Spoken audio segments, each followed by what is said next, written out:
Click the link in the description to hear Pete tell the story in Missouri French.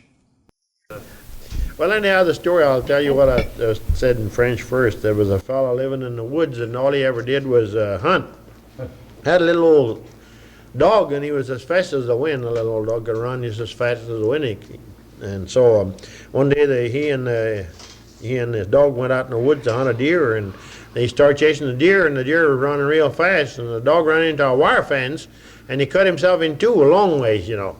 So the hunter took the dog and got a nail, and he nailed him together, but he nailed 2 feet up and 2 feet down, you see. So he'd run a while on the 2 feet, then he'd drop over on the other, and he could catch all the game in the country.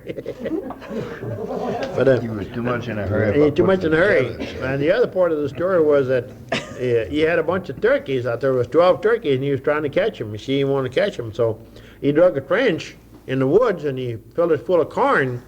And when the turkeys come along, the turkeys got to first, you know, they were kind of cagey. They didn't want to jump in that trench to get that. They knew there was something wrong. But finally, one of them, the leader, got in there, and he got hold of some of the corn. And boy, he went to clucking, and they just got inside that trench, you know, and every one of them got to eat. And the hunter was sitting back there watching him, you see, and he had a shotgun. But he had put a nail in there, you see. But then when the turkeys were busy, the first thing he says, "Ho!" and they all jumped, turned their head up to see what was going on. You know how turkeys are. Well, and then he shot, and he got all the turkeys through the neck, and he pinned them to the tree.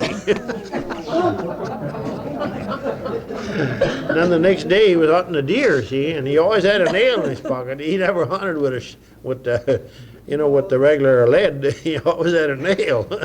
He put that nail in, and he went out hunting, him and his dog, and they got to chasing that deer, and of course the little dog couldn't catch the deer. But the hunter was sitting back there, and first thing you know, he come by, and he nailed him to the tree with his shotgun.